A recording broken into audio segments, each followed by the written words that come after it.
There have been some Rolex models potentially leaked on social media, and in today's video I'm going to be reviewing every single model and discussing the likelihood on whether it will be released. With Watches and Wonders right round the corner, everybody has been making their predictions, but there might be no need for predictions anymore. Don't be too excited about these leaks, as this happens every year. Predictions come out followed by leaks, and then obviously we see what is actually unveiled at Watches and Wonders. Having said that, we always feed into these predictions and leaks, which is exactly what we're doing today. Before I do get into this video, if you can subscribe to the channel and like this video, that would be massively appreciated. And remember to turn on the notification bell so that you don't miss an upload. And if you want to buy or sell your watch with us here at Time for Diamonds, be sure to check the description, as there will be a link to our website along with our contact details. Without further ado, let's take a look at these Rolex leaks. Gentlemen, start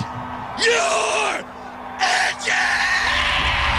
Let's start with probably the most talked about leak, and that is Rolex releasing a brand new model. This is called the Land Dweller. As we can see, this model looks very similar to another model that was released from Rolex many years ago, and that was the Rolex Oyster Quartz in 1977. Not only did the aesthetics of the Land Dweller get released, but also the patent filing of the model's name. Of course, whether the Land Dweller pays tribute to the Oyster Quartz or Rolex simply taking inspiration from other models with the case shape and integrated bracelet is unknown. It is believed that the function is going to be exactly the same as the Datejust, maybe more accurate and efficient in telling time with an increased power reserve, but who knows. Do I think the Land Dweller is actually going to be released?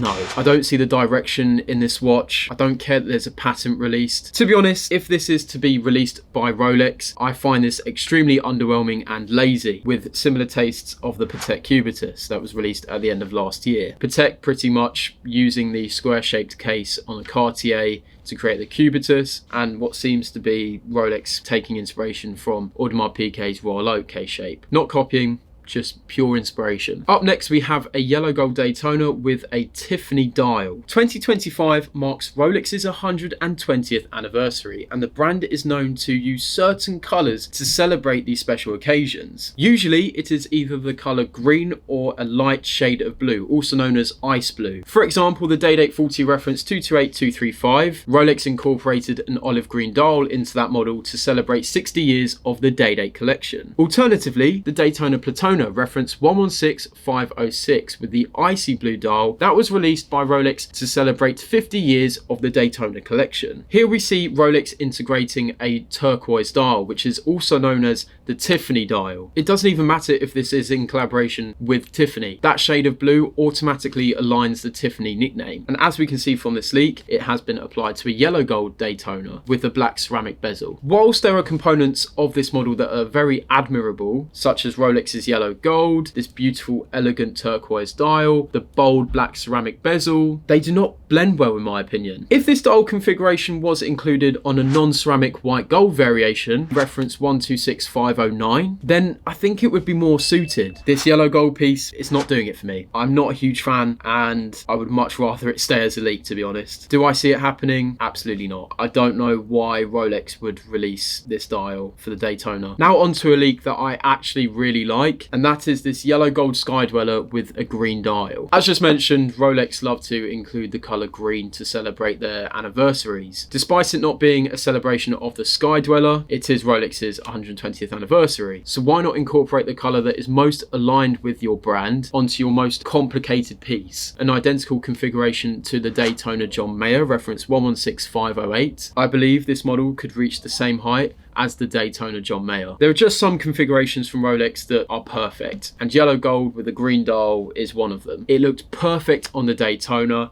and it looks the same on the Sky Dweller. Hopefully this isn't just a rumour, as I would love to see that piece released at Watches and Wonders. And also, it's nice to see a surprise, because no one saw an update in the Sky Dweller collection part of their predictions. Right, speaking of predictions, this leak involves the GMT Master II Sprite with the green dial. This was a huge prediction made by a lot of people. We actually sort of had this prediction, the idea of a green dial on the GMT Master II, but on a yellow gold version with the green and black bezel. We was kind of calling it a remaster registered 116718LN that was released to celebrate 50 years of the GMT Master collection. Whilst the green dial does blend with the green part on the bezel, it sort of looks out of place with the black part of the bezel. If Rolex could fade the green going up to the black on the dial like it does on the bezel, that would be really cool. I don't know, I just don't feel like it's hitting the way that it should be. As well, they can't have two brand new models using a green dial as part of their releases. I think that's just too obvious and lazy at that point. Yeah, I'm not feeling that leak at all. Lastly, another GMT Master II. Right, look, I get that it's 70 years of the GMT Master II, but the more predictions I'm seeing, I doubt Rolex are even going to release a GMT Master II at this point. Ultimately, Rolex love it because we build up hype for these releases and then we kind of get let down because we didn't see anything that we wanted. And in the space of a few months, everyone loves everything. This final leak is a rose gold GMT Master II with what looks like a stone dial. Many people are saying that it's a tiger eye dial. The tiger eye dial is a very rare stone dial. And from this leak, Rolex could be reintroducing a tiger eye dial on a